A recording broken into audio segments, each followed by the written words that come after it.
Vamos ao sermão de hoje. Nós estamos meditando sobre Gênesis capítulo 28. Gênesis capítulo 28. Nós estamos meditando nos versículos 1 a 9. Esse é o texto sobre o qual vamos falar hoje, mas nós já falamos sobre parte dele. Gênesis 28, de 1 a 9, nós já começamos a estudar esse texto. Hoje vamos terminá-lo, se Deus permitir. Hoje vamos falar sobre o finalzinho desse trecho aí, que vai até o versículo 9. Nós vamos ler o texto inteiro, do 1 ao 9, mas não vamos falar sobre todo o trecho. Vamos falar somente sobre o finalzinho.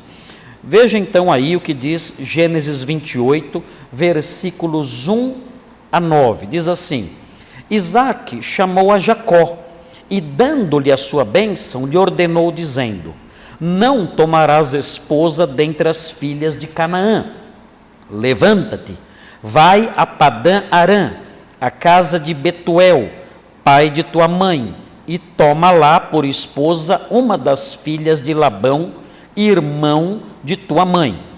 Deus Todo-Poderoso te abençoe e te faça fecundo, e te multiplique, para que venhas a ser uma multidão de povos. E te dê a bênção de Abraão, a ti e a tua descendência contigo, para que possuas a terra de tuas peregrinações, concedida por Deus a Abraão. Assim, despediu Isaque a Jacó, que se foi a Padã-Arã, a casa de Labão, filho de Betuel, o arameu, irmão de Rebeca, mãe de Jacó e de Esaú. Vendo, pois, Esaú que Isaque abençoava Jacó e o enviara a Padã-Arã para tomar de lá a esposa para si, e vendo que, ao abençoá-lo, lhe ordenara, dizendo: Não tomarás mulher dentre as filhas de Canaã, e vendo ainda que Jacó, obedecendo a seu pai e a sua mãe, fora a Padã-Arã, sabedor também de que Isaque, seu pai, não via com bons olhos as filhas de Canaã, foi Esaú à casa de Ismael, e além das mulheres que já possuía, tomou por mulher a Maalate, filha de Ismael, filho de Abraão, e irmã de Nebaiote. Muito bem. Nós estudamos esse trecho, já grande parte dele, como eu disse, e nós dividimos esse trecho em 3 partes. A primeira parte, nós demos um título a ela. Nós dissemos que a primeira parte, que abrange os versículos 1 e 2, o título que nós demos foi A Rendição Tardia de Isaque. Nós vimos Isaque se rendendo à realidade de que Jacó realmente era o herdeiro da bênção escolhido ali por Deus. E estudamos os versículos 1 e 2, mostrando essa rendição, entre aspas, tardia de Isaque, quando ele reconhece que realmente Jacó é o herdeiro da bênção de Abraão. No item 2, a segunda parte do nosso estudo desse texto, nós vimos os versículos 3 a 5. E esse trecho, dos versículos 3 a 5, nós intitulamos A Herança Escatológica de Jacó. E nós fizemos um longo estudo sobre isso, sobre esses assuntos, falando sobre a bênção dada a Abraão e quando essa bênção será desfrutada literalmente por Abraão e pelos patriarcas. E estudamos isso na última vez que falamos sobre Gênesis. E hoje nós vamos olhar então os versículos 6 a 9. Versículos 6 a 9 tem um outro título. Eu coloquei o seguinte título nos versículos 6 a 9: O remendo inútil de Esaú. Esaú quis fazer algum ajuste na sua situação. Ele quis remendar a situação para neutralizar em alguma medida os prejuízos que vinha recebendo, que vinha tendo. Então nós veremos o que ele tentou fazer para neutralizar os seus prejuízos. E chamamos esse trecho de o remendo inútil de Esaú. Vamos então olhar para esse trecho, e aí vem dos versículos 6, 7, 8 e 9, nós concluímos então esse trecho maior aí dos versículos 1 a 9, e na semana que vem nós entramos nos versículos 10 a 17, quando nós vamos falar sobre a famosa visão da escada em Betel. Então estudaremos um trecho que é muito conhecido, e os irmãos então saberão os detalhes e as lições ligadas aos versículos 10 a 17, a visão da escada que chegava até os céus com os anjos subindo e descendo. Vamos então ver os versículos 6 a 9. Os irmãos, olhando para os versículos 6 a 9, os irmãos devem observar que existe nos versículos 6 e 7, os irmãos devem observar que existe aqui na nossa construção, na língua portuguesa, existe aí a repetição do verbo ver. Diz assim: vendo, pois, Esaú, que Isaque abençoara a Jacó e o enviara a Padã Arã, para tomar de lá a esposa para si, e vendo que, e ele prossegue, ao abençoá-lo, lhe ordenara, dizendo: não tomarás mulher dentre as filhas de Canaã. E aí chegamos no versículo 7, e vendo ainda, mais uma vez, o verbo ver, aqui na tradução em português, aqui no gerúndio, e vendo ainda que Jacó, obedecendo a seu pai e a sua mãe, fora a Padã Arã. Na verdade, quando chegamos no versículo 8, não aparece o verbo ver no português, mas continua o mesmo sentido, sabedor também, ele prossegue, sabedor também de que Isaque, seu pai, não via com bons olhos as filhas de Canaã. O que existe aqui? O que existe nos versículos 6 a 8, e que é bastante frisado aí pela tradução ver, ele vendo, presentes nos versículos 6 e 7, é uma descrição dos elementos que compõem uma espécie de mapa mental de Esaú. Esaú, nos versículos 6, 7 e 8, está montando um quebra-cabeças.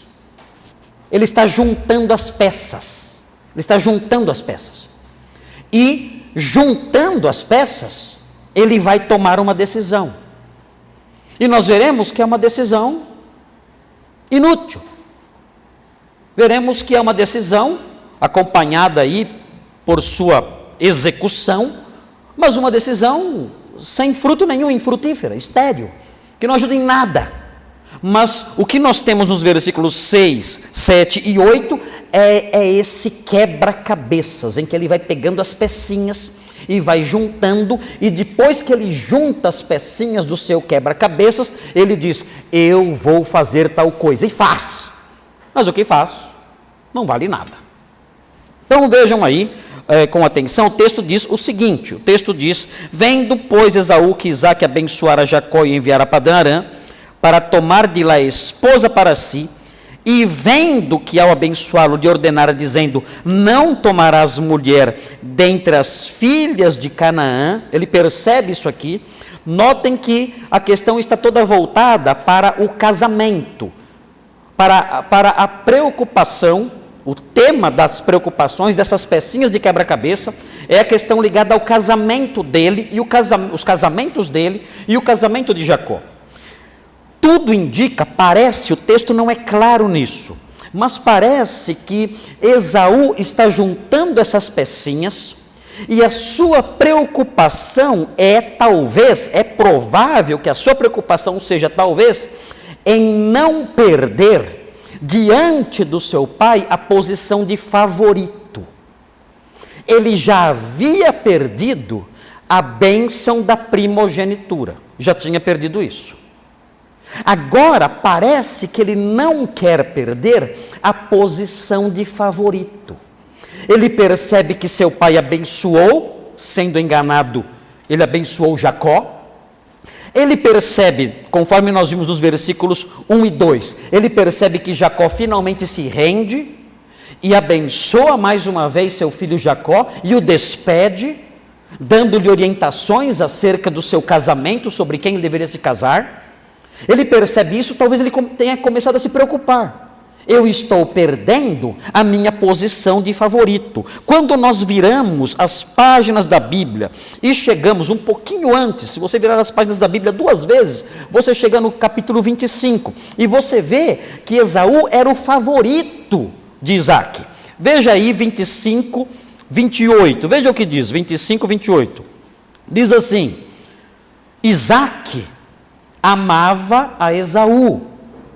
Esaú e Jacó eram gêmeos, mas Isaque tinha o seu preferido. Isaque amava Esaú, por quê? Porque se saboreava da sua caça, ele era caçador. Jacó não era caçador, Jacó era um homem caseiro. E aí veja a sequência: Rebeca, porém, amava a Jacó. Então o casal tinha cada componente do casal, cada cônjuge tinha o seu favorito. E aprendemos que o favorito do pai, Isaque, era Esaú. E ele sabe disso, certamente ele sabe disso. E agora então, ele está preocupado: será que eu estou perdendo? Já perdi tanto. Já perdi minha primogenitura.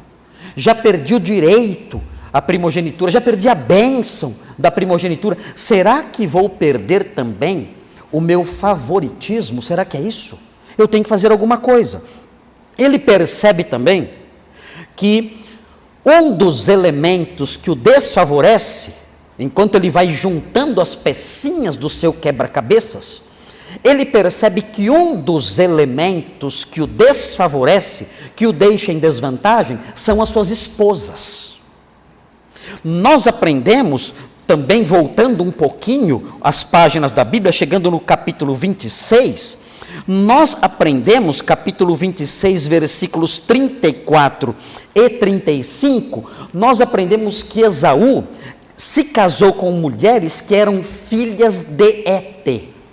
Elas eram mulheres etéias, e eram mulheres terríveis, eram mulheres más, eram mulheres que traziam problemas para a família, eram mulheres que traziam angústia para a família, traziam angústia não só para Rebeca, traziam angústia também para o próprio Isaque. Esaú sabe disso, Esaú percebe, ele sabe disso. Veja o que diz o versículo 34, capítulo 26, versículo 34, 26, 34 diz assim: tendo Esaú 40 anos de idade, tomou por esposa a Judite, filha de Beeri, Eteu, e a Basemate, filha de Elon, Eteu. Vejam o versículo 35, ambas se tornaram amargura de espírito para Isaque e para Rebeca.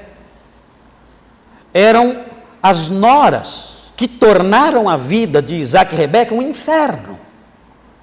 Eles não suportavam aquelas mulheres, elas eram insuportáveis. Nós aprendemos isso, nós vemos isso no próprio versículo, no próprio capítulo 27 que já estudamos.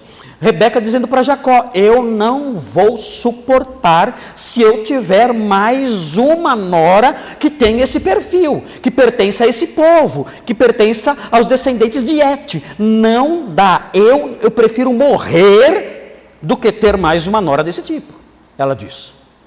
E Esaú sabe disso, ele percebe. Vejam o que diz o versículo 8: sabedor também de que Isaque seu pai não via com bons olhos as filhas de Canaã.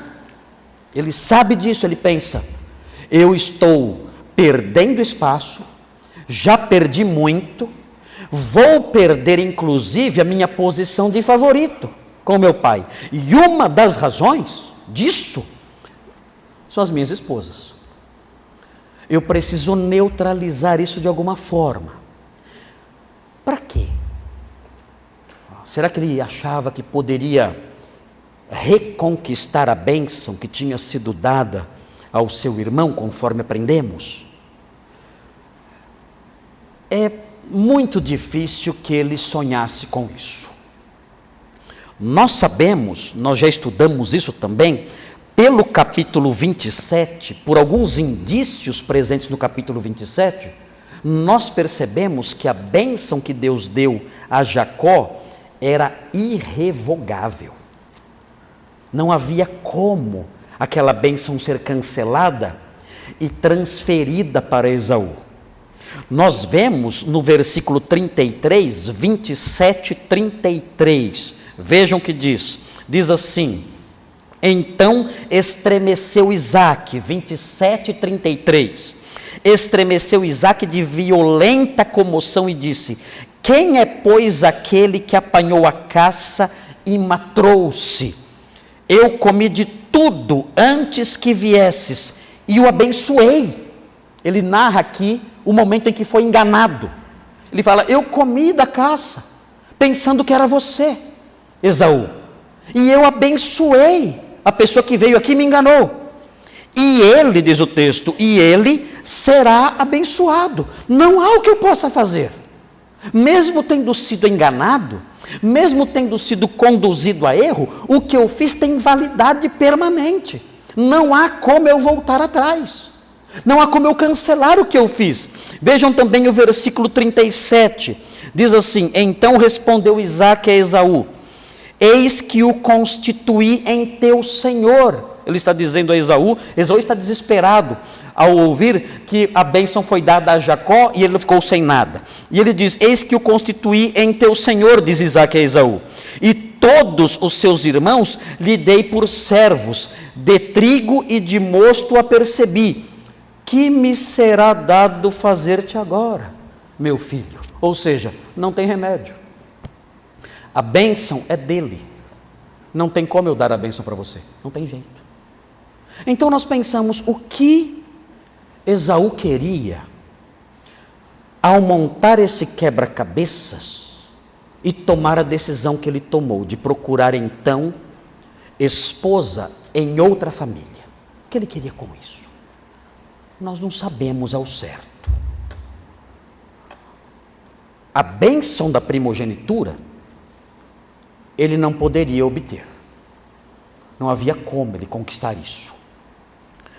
Certamente é bem provável que ele queria manter diante do seu pai a posição de favorito.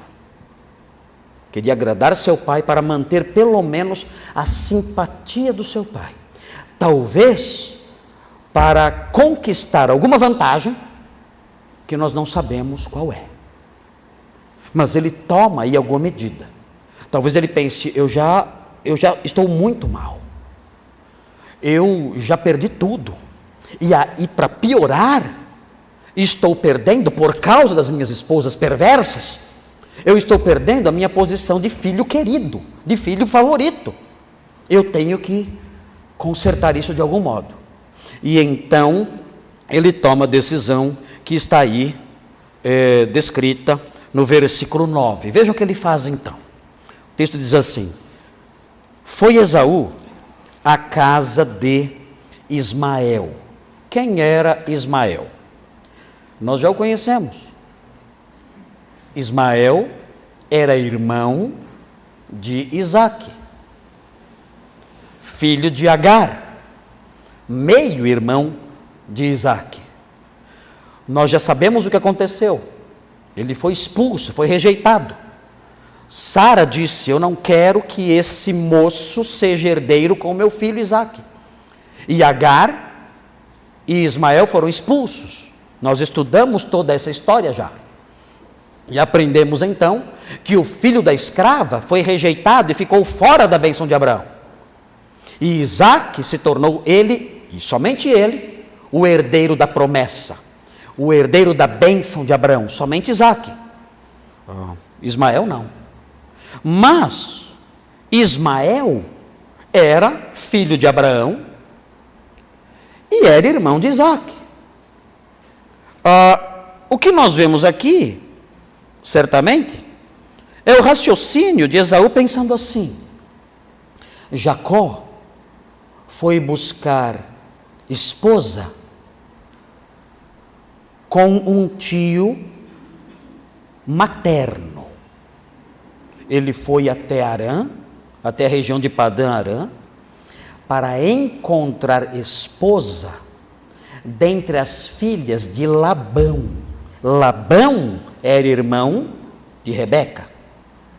Ele foi buscar esposa entre as filhas de um tio materno. E isso agradou meu pai abençoou isso, meu pai desejou isso, instruiu nesse sentido. Eu vou fazer melhor. Eu vou buscar esposa entre as descendentes de um tio paterno. Não vou buscar uma filha do irmão da minha mãe. Eu vou buscar uma filha do irmão de meu pai, Ismael. E eu vou conquistar assim uma moral maior. Meu pai vai olhar para mim e dizer: uau, esse meu filho realmente merece o meu favoritismo, a minha simpatia e a minha aprovação.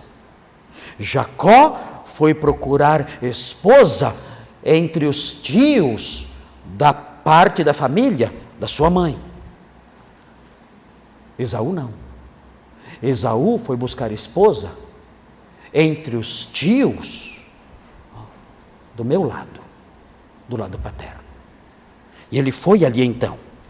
E o texto diz: foi Esaú à casa de Ismael, e além das mulheres que já possuía, que eram um grande problema, que trazia angústia para seus pais, para Isaque e para Rebeca, ele tomou por mulher a Maalate, filha de Ismael. O texto realça isso, ela era filha de Ismael.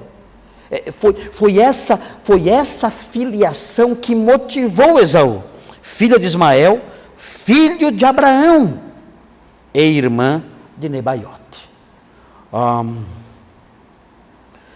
O que é irônico nessa história é que, do ponto de vista bíblico, do ponto de vista da interpretação teológica da história, o que esse homem fez surtiu exatamente um efeito contrário.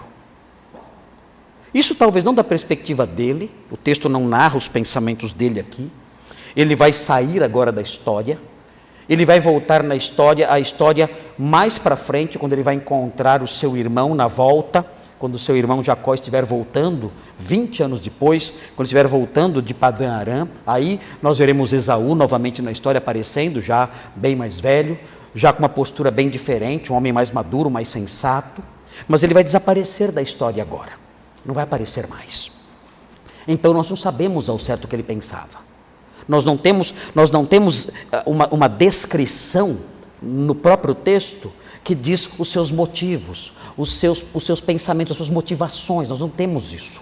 Mas, seja o que for, tudo indica que ele quis neutralizar um pouco o impacto negativo que ele estava causando sobre a sua própria família, com os casamentos errados que havia feito. Mas quando ele faz o que faz, se casando com essa mulher, descendente de Ismael, sob o ponto de vista bíblico, doutrinário e teológico, o efeito disso foi o oposto. Por quê? Por que foi o oposto? Muito simples. Ao se aproximar de Ismael, da família de Ismael, ele não pensou. Ele estava se aproximando do filho rejeitado. Ele estava se associando com a linhagem rejeitada. Ele estava engrossando as fileiras do grupo dos rejeitados. Essa é a ironia da coisa. Ele, querendo ser aceito, ele se aproxima do ramo errado da família. Ismael era o filho rejeitado de Abraão. E ele se aproxima dessa linhagem rejeitada. E ao se aproximar dessa linhagem rejeitada, e não somente se aproximar, ele se aproxima e se associa. Ele se torna genro de Ismael. Agora, ele está lá, participando da família dos rejeitados. Foi a grande ironia da história. E a história termina assim. É como se ele selasse definitivamente a sua condição. Eu já sou rejeitado, já fui rejeitado, já perdi a bênção, já não sou mais o herdeiro da bênção de Abraão e de Isaque, e agora, para selar a minha condição de rejeitado, eu entro solenemente. Eu entro, por meio de um ato solene, eu entro para a família dos rejeitados. E aí a história termina com carimbo. O rejeitado entre os rejeitados, fazendo parte oficial daqueles que não herdam a bênção de Abraão. E acabou a história. Podemos ir embora para casa agora. Acabou a história. Terrível isso, não é verdade? Há uma ironia aqui no texto. Uma ironia nisso. O autor bíblico, ele pode não descrever, não apresentar, às vezes ele faz isso, mas ele pode não apresentar com clareza, ainda que ele mostre aquele mapa mental de Esaú e as pecinhas do quebra-cabeça que estavam lá na mente dele. Ele apresenta isso, mas ele não apresenta claramente os seus motivos. Ainda que isso seja verdade, nós podemos perceber no desfecho da história essa ironia. Percebemos isso. Alguém desesperadamente querendo ser aceito, e a medida que ele toma faz com que ele seja ainda mais marcado como alguém rejeitado. E a história termina assim. A história, então, a linha da narrativa focaliza então em Jacó e segue focalizando em Jacó capítulos e capítulos à frente, e Esaú fica para trás, deixando apenas essa lembrança. Ele foi rejeitado e selou essa sua condição de rejeitado ao se associar solenemente aos rejeitados. Bem, e termina a passagem. E a questão que fica para nós que somos crentes, nós aprendemos isso, lemos isso, estudamos essa história, chegamos no versículo 9, há um ponto final aqui, inicia-se um outro parágrafo e vamos em frente na leitura, mas pensamos, como isso pode, de alguma forma, nos afetar? Como essas coisas todas, como toda essa saga, tudo que temos visto, desde o capítulo 27, todo o capítulo 27, um capítulo grande, um capítulo longo, e agora aqui o capítulo 28, toda essa história, toda essa saga. Se eu não me engano, eu preguei 20 sermões, pastor Thomas, foi? Foram 20 sermões no capítulo 27. Nós vimos essa saga com todos os seus contornos, com todos os seus detalhes, explicando cada pontinho dela. E agora ela chega ao fim assim, dessa forma, de uma maneira abrupta. Isso acontece. No estudo dessa saga, nós recorremos várias vezes, não só ao capítulo 27, mas também ao capítulo 25, quando os gêmeos ainda brigavam dentro do ventre da sua mãe. Nós vimos essa saga, essa luta, essa briga entre os dois irmãos já começando lá atrás. E o antigo oráculo dizendo o que iria acontecer. E fomos caminhando nisso tudo, e de repente agora a história acaba aqui. Esse homem associado à família de Ismael. De que modo essas coisas podem ser usadas pelo Espírito Santo para nos alertar, para nos ensinar, para nos transformar, nós que somos crentes? Nós somos o povo de Deus. O Senhor nos redimiu um dia, quando nós cremos no Evangelho. Nós somos o povo dele. Nós não estamos aqui na igreja apenas aprendendo a narrativa bíblica, somente conhecendo a história para acumularmos informações acerca de escritos antigos. Não. Nós olhamos para esses textos e entendemos que esses textos têm uma origem santa. Entendemos que esses textos foram produzidos, em última análise, tendo como fonte primária o próprio Espírito Santo. E o objetivo desses textos é nos ensinar. Nós aprendemos o significado desses textos. E quando nós estudamos versículo por versículo e apontamos ali os verbos para os irmãos, e as palavrinhas que aparecem, as expressões que aparecem, as coisas todas que nós descrevemos, nós apontamos para os irmãos o significado dessas coisas. Mas existe na prática, é um dos elementos da interpretação bíblica, é um dos componentes, por assim dizer, talvez um anexo da interpretação bíblica, existe não só a busca do significado das passagens. Os pastores, os pregadores, eles têm uma responsabilidade dupla. Homens como eu, pastor Nicolas, pastor Thomas, pastor Robson, pastor Isaac, nós temos uma responsabilidade dupla em face desses textos. Nós não somos chamados, como pastores e mestres que somos, e pregadores que somos, nós não somos chamados apenas a expor aos irmãos o significado das passagens. Isso é um dever sério, é algo trabalhoso, é algo que envolve preparo, leitura, estudo. É preciso subir nesse púlpito tendo estudado horas antes, para apresentar aos irmãos o significado das passagens. Mas isso não esgota a nossa responsabilidade, porque além de apresentarmos aos irmãos o significado das passagens, nós temos como exegetas, como intérpretes, nós temos uma função anexa a isso, algo que está ligado à exegese, e que nós chamamos, ou os estudiosos, os técnicos dessas coisas, os profissionais, entre aspas, desses assuntos, chamam de significância. Nós não temos que olhar somente e expor somente o significado, mas também a significância. E o que é isso? Como pregadores é nosso dever. Apresentamos o significado, mas não paramos aí. Temos que apresentar a significância. E o que é a significância? A significância é a relevância do texto para os ouvintes e leitores atuais.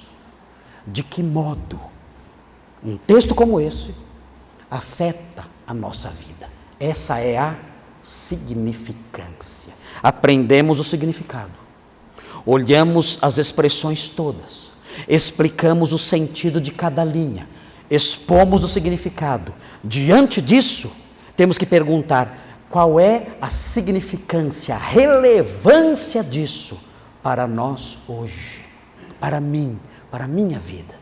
Qual é a significância desse texto? Aprendi o significado, agora qual é a significância disso? E os pastores devem fazer isso. O significado é um só há um significado, mas a significância pode ter um número imenso, dependendo da forma como o intérprete focaliza o texto. E nesse aspecto de apontar a significância, um dos elementos de significância que eu quero apontar para os irmãos aqui, hoje, à luz desse texto, é o grande perigo que existe nas pessoas, isso incluindo os crentes, para as pessoas, isso incluindo os crentes, de agir de forma desmiolada, desajuizada, sem raciocinar, sem moderação, sem equilíbrio, sem prudência. Quando nós olhamos para a história completa de Esaú, iniciando lá no capítulo 25 e vindo até o ponto final aqui do versículo 9, nós percebemos um homem que age de acordo com o que dá na telha, como dizem os jovens por aí, se é que usam dessa expressão, não sei. Age de acordo com o que dá na telha. Nós percebemos 3 ações de Esaú, que são as ações que marcam mais profundamente a sua história e a narrativa acerca dele, que são ações de um homem desmiolado, de um homem desajuizado, de um homem descabeçado, de um homem que não pensa para fazer. Quais são as 3 ações? Em primeiro lugar, nós vemos Esaú vendendo o seu direito de primogenitura por um prato de lentilhas. Isso é ser desmiolado. Isso é ser desajuizado. Isso é agir como um ente acéfalo, sem cabeça. Como alguém pode fazer isso? Jogar no lixo algo tão precioso por um prato de lentilhas, por um prazer temporário. Jogar fora o direito à bênção de Deus, a herança da bênção de Deus, da bênção de Abraão, de ser herdeiro do mundo, por um prato de lentilhas. Homem sem cabeça, que olha para a situação presente apenas, e não consegue enxergar um palmo na frente do nariz, não consegue imaginar as consequências, o que virá depois, o que isso pode me trazer no futuro. Não pensa, ele só quer satisfazer os seus desejos naquele momento, e não pensa. E nós vemos as consequências disso aqui. Esse homem chorando amargamente diante do seu pai, porque havia perdido o direito de primogênito. Esse é o primeiro ato que nós vemos ele cometer, o ato de alguém desmiolado, desajuizado, que não raciocina para fazer as coisas. Há um segundo ato que ele realiza, que nós vemos depois. Ele enuncia a decisão de matar o irmão. Outra ação desmiolada. Fala sem pensar. Expõe seu coração sem raciocinar. Eu vou matar meu irmão quando meu pai morrer. No dia do velório do meu pai, teremos 2 velórios. O do meu pai e o do meu irmão. Eu vou matá-lo. Meu pai fechou os olhos, deu o último suspiro. Eu vou nesse dia, eu vou matar meu irmão. Um desmiolado, desajuizado, descabeçado, não pensa para falar. E agora vemos, mais uma vez, uma ação desmiolada. Já havia tomado mulheres erradas, perversas, e havia se casado com elas. Agora, sem pensar, sem raciocinar direito, junta lá alguns elementos ali de informações que ele tem e toma uma decisão tola, vazia, inútil, estúpida, e se associa com os rejeitados. Esse homem só faz burrice. Meu Deus, ele não acerta uma. Ele é um estúpido. Ele é só músculos, nada de cérebro. Não devia sair da academia. Mas nunca vi uma biblioteca. Deve ter os braços enormes. Mas o cérebro de um chihuahua. Não pensa. Meu Deus, raciocine um pouco, tenha um pouco de sensatez, um pouco de prudência, pense antes de dar o passo, pense antes de abrir a boca para falar, pense antes de tomar essa decisão e seguir nessa direção. Seja um homem maduro, prudente, sábio, com a mente sóbria. É assim que você tem que ser. E quando nós olhamos o todo, através dessa visão telescópica, olhando a história toda, de cima, de longe, nós percebemos o grande perigo que é sermos assim. E não é, portanto, à toa que o apóstolo Paulo, quando escreve as pastorais, quando ele produz ali as cartas, dando orientação a Tito e a Timóteo, que eram supervisores apostólicos e que atuavam ali diretamente nas igrejas ali, e orientando pastores e orientando cristãos, o apóstolo Paulo nessas epístolas, nas epístolas pastorais, ele enfatiza uma virtude cristã, que é o ser, é a pessoa ser sófron, é a palavra que é usada. Sófron é o homem prudente, é o homem que pensa, é o homem sensato, é o homem moderado, é o homem equilibrado, que tem a cabeça no lugar. esse é o sofram.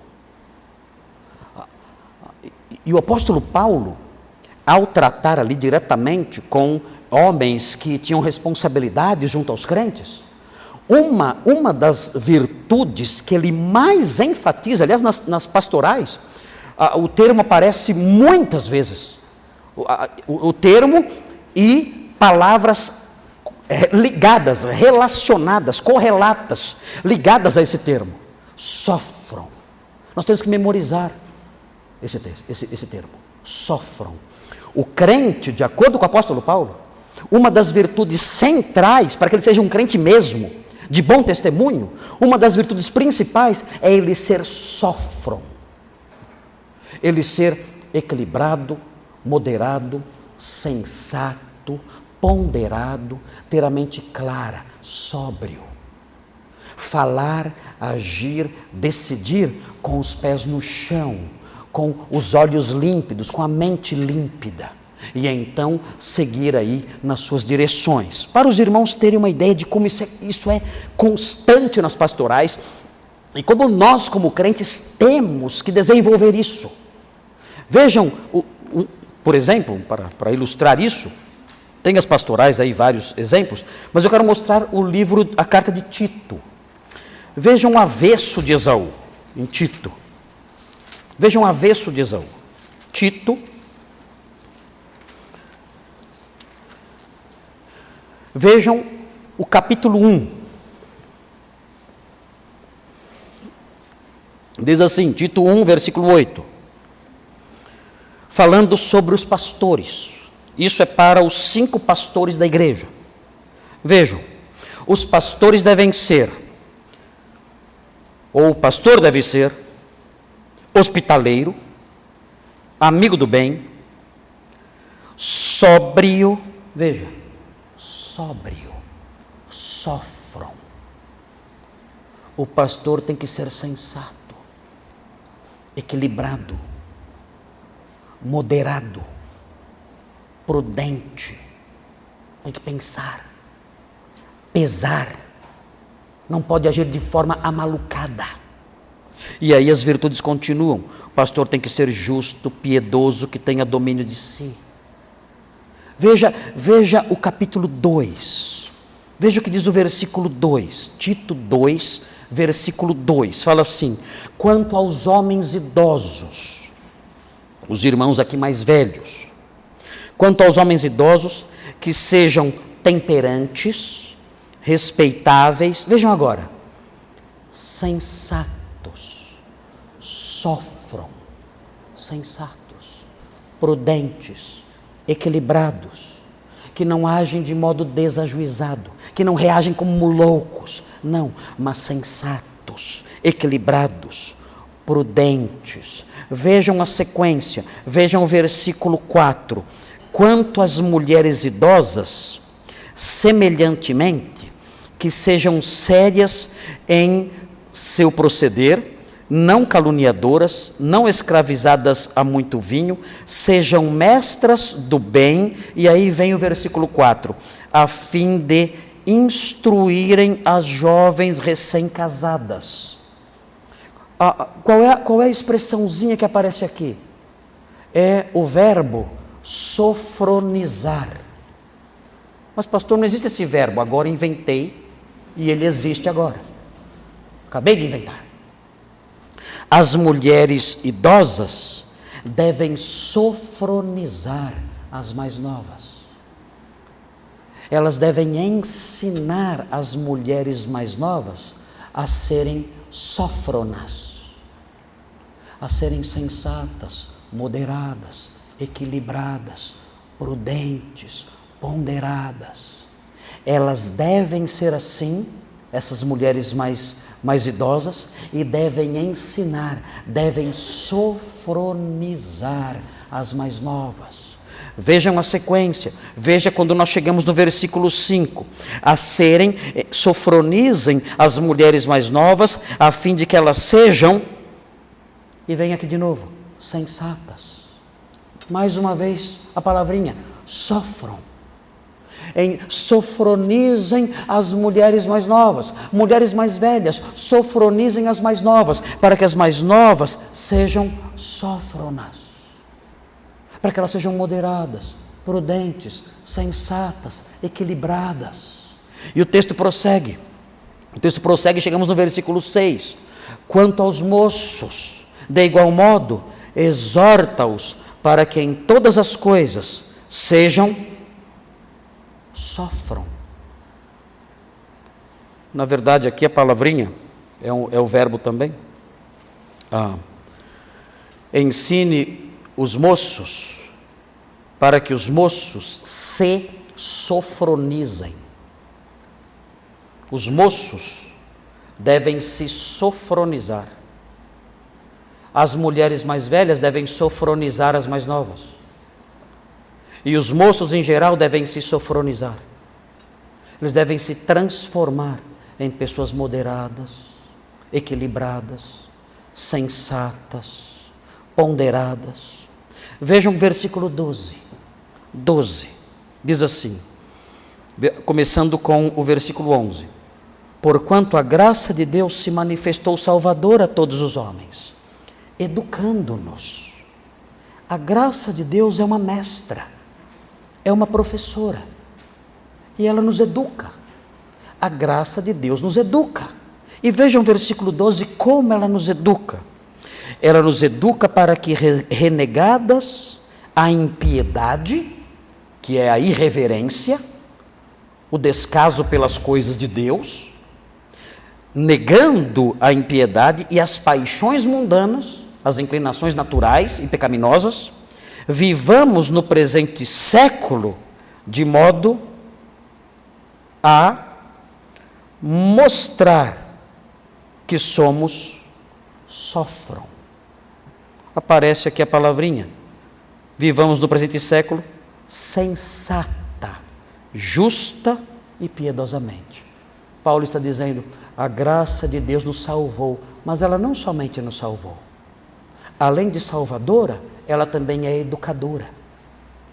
E essa graça que é educadora nos ensina como devemos viver. E devemos viver de modo a mostrar ao mundo que somos sófron. Nós somos sensatos, equilibrados. Nós não agimos como loucos. Nós não somos pessoas desequilibradas. Nós somos sensatos.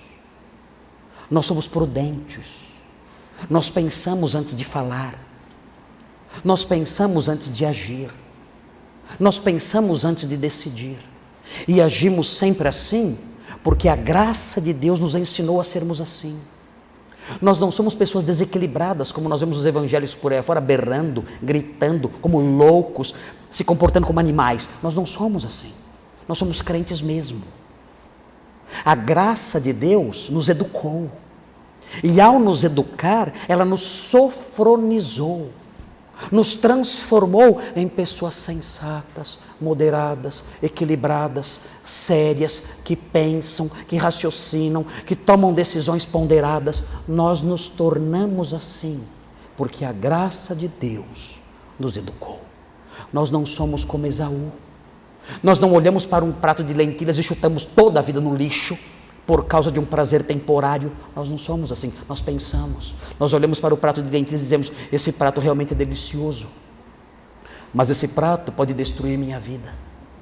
Eu sei, eu penso, eu raciocino, eu avalio as coisas, eu sou sensato, a graça de Deus me educou. Então eu vou rejeitar esse prato, não vou seguir nessa direção, porque eu sou sófron, eu sou prudente. Eu não falo o que dá na telha. Eu não sigo na direção da casa de Ismael para tomar decisões absurdas, sem sentido nenhum. Não, eu penso, eu raciocino, eu avalio, porque a graça de Deus fez com que eu fosse assim. Eu não tenho, como crente que sou, e não devo, como crente que sou, agir como um amalucado, como um doido. Não. Eu tenho a instrução da palavra de Deus que diz, não seja como um Esaú, que só tomou decisões estúpidas e prejudicou terrivelmente a sua vida. trazendo prejuízos para outros familiares também. Eu não sou assim. Eu penso, eu raciocino, eu sou moderado, eu sou prudente. Por quê? Por que temos que nos preocupar com essa virtude tão importante? Nas pastorais, o apóstolo Paulo diz a Timóteo que existe uma razão específica. Há duas razões. Uma delas o apóstolo Paulo aponta, e está em 2 Timóteo 1,7. Vejam, 2 Timóteo 1,7. Por que eu devo ser sófron? Por que eu devo me sofronizar? Por que eu devo trabalhar para sofronizar outras pessoas, ensinar outras pessoas a serem moderadas e sensatas? Veja o que diz 2 Timóteo 1,7. Veja que texto interessante esse aqui. O texto diz assim: porque Deus não nos tem dado espírito de covardia. Ele está dizendo. Ele escreve a Timóteo, que estava liderando ali uma igreja e liderando outros pastores também. Havia um grande peso de responsabilidades ali sobre ele, vários deveres. Ele deveria cuidar de problemas pesados e sérios, coisas difíceis de se resolver ali na igreja que ele pastoreava em Éfeso.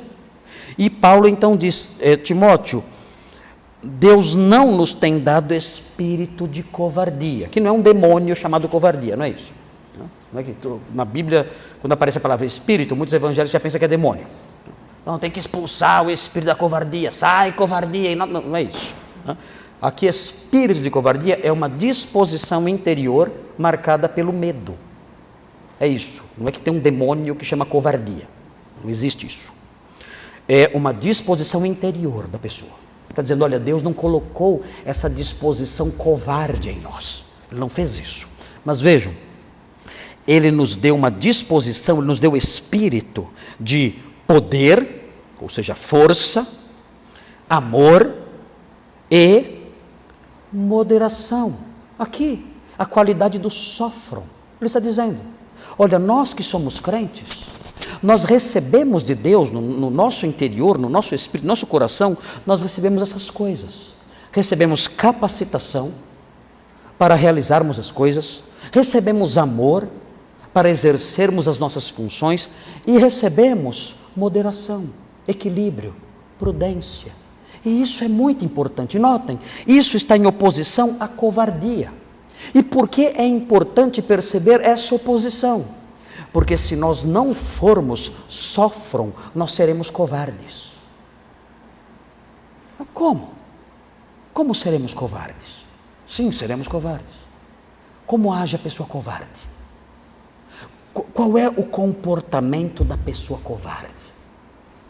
A pessoa covarde, além dela fugir do que é perigoso, do que é desafiador, a pessoa covarde também é injusta. A pessoa covarde fere os outros quando sabe que não receberá nenhum retorno. Quando ela sabe que não receberá nenhuma ofensa de volta, ela se aproveita e fere os outros. É a esposa que xinga o marido, que desrespeita o marido porque sabe que ele não revidará. É o marido que desrespeita a esposa, que humilha a esposa, que ofende a esposa, porque sabe que ela não vai revidar, ela não tem forças. É o pai que ofende os filhos, que é injusto com os filhos, que fere os filhos e que faz isso aos gritos, aos berros, que sabe que o filho não vai revidar, não tem como revidar. É o filho que xinga os pais, que ofende os pais, que responde aos pais, que maltrata os pais e faz isso porque é covarde, porque sabe que os pais não vão revidar. Por isso agem sem moderação, aos berros, aos gritos, como loucos. Por quê? Porque são covardes. Sabem que seus berros e os seus gritos não trarão prejuízo nenhum para si, porque a vítima dos seus berros, dos seus xingamentos, das suas injustiças, não poderá reagir. Então, por isso, são covardes. E o texto diz: Deus não colocou em nós uma disposição assim. Nós não somos covardes. Deus colocou em nós uma outra disposição. Ele colocou nas esposas cristãs, nos maridos cristãos, nos jovens cristãos, nos pais, nos filhos. Ele colocou uma disposição diferente da covardia. Ele colocou nessas pessoas uma disposição marcada por força, marcada por amor e marcada por equilíbrio, por moderação. É por isso que o apóstolo Paulo realça tanto nas pastorais, que nós devemos ser sófron, porque Deus colocou isso em nós. Nós somos crentes, não podemos ser como Esaú. E há mais um motivo importante, e o segundo motivo está presente na epístola de Pedro, na primeira epístola de Pedro. Veja o que ele diz. Muito importante o que Pedro diz agora aqui. Pedro diz algo precioso para nós nos tempos que vivemos. Ele diz em 1 de Pedro 4, a palavra aparece aqui, nós saímos um pouco de Paulo e chegamos em Pedro, e Pedro usa a mesma expressão. Ele diz, 1 de Pedro 4, 7, vejam como essa palavra aparece nesse versículo. Diz assim, vejam, ora, o fim de todas as coisas está próximo. Meu Deus! Então é hora de desespero. O fim de todas as coisas está próximo. O que você faria recebendo essa notícia? Meu Deus, se o fim de todas as coisas está próximo, eu vou ficar maluco. Eu vou fazer doidices. Nós aprendemos, hoje é dia 17 de outubro, hoje é isso? 17? Hoje é 17 de outubro. No dia 22 de outubro, é o aniversário do grande desapontamento. O dia do grande desapontamento. É porque no dia 22 de outubro de 1844, um grupo de evangélicos marcou a volta de Jesus. E era certeza que Jesus ia voltar no dia 22 de outubro de 1844. E eles se vestiram de branco, chutaram o emprego, chutaram tudo e ficaram lá na montanha, lá esperando Jesus voltar. Claro, Jesus não voltou. Aí inventaram uma lorota. Disseram, não, Jesus voltou no céu. Mas como? Se ele já está lá, como é que ele volta no céu? Enfim, mas para as pessoas fanáticas e ignorantes, qualquer desculpa serve. Então disseram, não, Jesus voltou, mas ele voltou no céu, então não deu para ver. E aí então, crendo nessas coisas, surgiu a doutrina do juízo investigativo, que é a marca distintiva da seita adventista do sétimo dia. O adventismo surgiu disso, desse dia do grande desapontamento, 22 de outubro de 1844. Marcaram a volta de Jesus, ele não veio, eles se vestiram de branco, ficaram lá esperando, Jesus não apareceu. Eles então ficaram decepcionados, colocaram o rabinho entre as pernas, voltaram para casa, para suas igrejas, e um grupo falou, não, nós não vamos voltar para a igreja nenhuma, nós vamos... E Jesus voltou sim, Jesus voltou, só que ele voltou desse jeito que está falando, voltou de forma invisível e voltou dentro do céu, e entrou lá no Santo dos Santos, como eles dizem, e ali essa foi a volta dele. E aí surge então a igreja adventista. Loucuras, tolices, coisas de gente descabeçada, sem juízo, sem miolos. Aqui Pedro diz, o fim de todas as coisas está próximo. O que vamos fazer? Agir como tolos? Vender tudo? Abandonar o emprego? Subir numa montanha, ficar de branco esperando Jesus voltar? É isso? Não! Não vamos agir assim. Pedro prossegue dizendo, o fim de todas as coisas está próximo, sede, portanto, criteriosos e sofram. Sejam sensatos. Por quê? Se eu for sensato, prudente, moderado, diante disso, o que eu vou fazer? Vejam o texto. Vejam no texto o que eu vou fazer. Eu sei que o fim de todas as coisas está próximo. Temos uma pandemia ceifando vidas. Podemos, aqui o texto fala sobre a volta de Cristo, Mas se nós aplicarmos por analogia ao nosso fim, o nosso fim está próximo. A pandemia está ceifando vidas. O que vamos fazer? Vamos chutar tudo e cair na bagunça e vamos viver como loucos. Não. O texto diz: sejam sóbrios. Diante da aproximação do fim, sejam sóbrios. E como essa sobriedade se manifesta? Vejam o texto: a bem das vossas orações. Como então é o homem sofram? Pedro ensina como é o homem sofram. Além dele não reagir como um louco, além dele não agir de modo covarde, enlouquecido, ferindo pessoas covardemente, agindo com amor e moderação, além dele ser assim, ele também é alguém que em face do fim de todas as coisas, ele também é alguém que em face da aproximação do término de tudo, ele se mantém moderado, tranquilo, sensato e se dedica à oração. Assim é o homem crente. Ele é diferente de Esaú. Ele tem uma postura diferente. É a graça de Deus que o educa a viver desse jeito. Existe um livro, eu vou apontar aqui para os irmãos, é uma história interessante. É um livro de um escritor chamado Tucídides. Ele escreveu um livro chamado História da Guerra do Peloponeso. É o nome do livro. É um livro de mais ou menos umas 600 páginas, 650 páginas mais ou menos. E ele narra o que aconteceu em Atenas, na Grécia, no segundo ano da Guerra do Peloponeso, cerca de 430 a.C.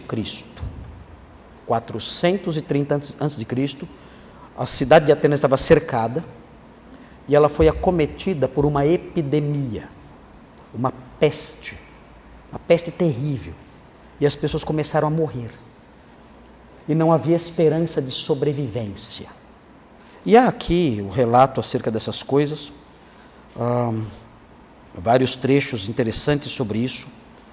Eu vou ler um trechinho aqui para os irmãos, para que os irmãos tenham uma ideia da desgraça e da tragédia daqueles dias. O texto de Tucídides diz assim: sem causa aparente, mas de súbito, enquanto gozavam de boa saúde, as pessoas eram atacadas primeiro por intenso calor na cabeça e vermelhidão e inflamação nos olhos. E as partes internas da boca, garganta e língua, ficavam imediatamente da cor de sangue e passavam a exalar um hálito anormal e fétido.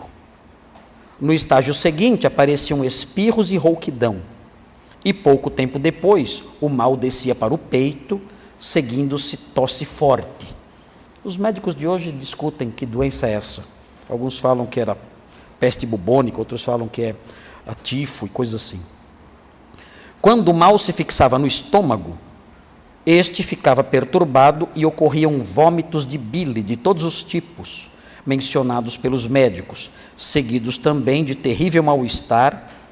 Em muitos casos, sobrevinham ânsias de vômito produzindo convulsões violentas, que às vezes cessavam rapidamente, às vezes muito tempo depois. Externamente, o corpo não parecia muito quente ao toque. Não ficava pálido, mas de um vermelho forte e lívido, e cheio de pequenas bolhas e úlceras. Internamente, todavia, a temperatura era tão alta que os doentes não podiam suportar sobre o corpo sequer as roupas mais leves ou lençóis de linho, mas queriam ficar inteiramente descobertos e ansiavam por mergulhar em água fria. Na realidade, muitos deles que estavam entregues a si mesmos se jogavam nas cisternas, de tão atormentados que estavam pela sede insaciável, e era igualmente inútil beber muita água ou pouca água. Os doentes eram vítimas também de uma inquietação e insônia invencíveis. O corpo não definhava enquanto a doença não atingiu o auge. E sendo assim, quando os doentes morriam, como aconteceu a tantos, entre o 7º e o 9º dia de febre interna, ainda lhes restava algum vigor. Ou, se sobreviviam à crise, a doença descia para os intestinos, produzindo ali uma violenta ulceração, ao mesmo tempo que começava uma diarreia aguda, que nesse estágio final levava a maioria dos doentes à morte por astenia, fraqueza. A doença, portanto, começava pela cabeça, onde primeiro se manifestava, descia até alastrar-se por todo o corpo. Se alguém sobrevivia a esta fase, ela chegava às extremidades e deixava suas marcas nelas, pois atacava os órgãos sexuais, dedos e artelhos, e muitos escapavam perdendo-os, enquanto outros perdiam também os olhos. Em alguns casos, o paciente era vítima de amnésia total imediatamente após o restabelecimento. Não sabia quem era e não reconhecia sequer seus próximos. Um sofrimento indescritível aqui. O Tucídides, no livro 2, ele continua outras partes, dizendo que os corpos eram tantos que as pessoas estavam queimando já os corpos ali em diversas piras. As pessoas não paravam, a morte era constante. E isso deixou todos desesperados. Mas o ponto a que eu quero chegar é a reação que isso produziu em termos de comportamento, o comportamento moral das pessoas em face dessa praga, dessa peste. Quando eles perceberam que aquela epidemia realmente ia levar a vida de todos, quando perceberam isso, o modo como eles começaram a agir foi de assustar. Eles deixaram de lado todo tipo de decência e honra, todo tipo. Mesmo as pessoas mais honrosas, mesmo as pessoas mais educadas ali, de um comportamento mais nobre, mesmo essas pessoas chutaram tudo e começaram a se entregar aos vícios mais horríveis. O Tucídides, no capítulo 53, diz o seguinte: de um modo geral, a peste introduziu na cidade, pela primeira vez, a anarquia total. Ousava-se, com a maior naturalidade e abertamente, aquilo que antes só se fazia ocultamente. Vendo-se quão rapidamente mudava a sorte, tanto a dos homens ricos, subitamente mortos, quanto a daqueles que antes nada tinham, e num momento se tornavam donos dos bens alheios, todos resolveram gozar o mais depressa possível todos os prazeres que a existência ainda pudesse proporcionar. E assim satisfaziam seus caprichos, vendo que suas vidas e riquezas eram efêmeras. Ninguém mais queria lutar pelo que antes considerava honroso, pois todos duvidavam de que viveriam o bastante para obtê-lo. O prazer do momento, como tudo que levasse a ele, tornou-se digno e conveniente. O temor dos deuses e as leis dos homens já não detinham ninguém, pois vendo que todos estavam morrendo da mesma forma, as pessoas passaram a pensar que impiedade e piedade eram a mesma coisa. Além disto, ninguém esperava estar vivo para ser chamado a prestar contas e responder por seus atos. Ao contrário, todos acreditavam que o castigo já decretado contra cada um deles e pendente sobre suas cabeças era pesado demais, e que seria justo, portanto, gozar os prazeres da vida antes de sua consumação. Eles pensaram: nós vamos morrer, não tem saída, é uma terrível epidemia, vamos fazer tudo o que o nosso corpo mandar. E se lançaram a todo tipo de podridão, a todo tipo de vício, de atos desonrosos, porque diziam: comamos e bebamos. Por quê? Porque amanhã morreremos. O pensamento de Pedro é o avesso disso. Pedro diz: o fim de todas as coisas está próximo. Diante disso, nós que somos crentes, devemos ter a reação exatamente oposta a essa que lemos aqui. Diante disso, sejam sensatos, moderados, equilibrados, sóbrios, prudentes, pensem, raciocinem, avaliem as coisas, sejam sábios, ajam com a mente límpida, sejam sóbrios e prudentes, e diante do caos, entreguem-se à oração, fujam dos atos de covardia, fujam das reações covardes marcadas por desequilíbrio, fujam das coisas que a que o mundo conclama vocês, de maneira que muitos se entregam a ela sem pensar. Não hajam assim. Vocês não são como Esaú. Vocês não buscam associação com os da casa de Hete. Vocês não estão associados à linhagem de Ismael. Não. Vocês são crentes. Vocês foram alcançados pela graça. Vocês estão associados aos descendentes de Isaac. Vocês estão associados aos descendentes de Jacó. Vocês estão associados ao descendente de Israel.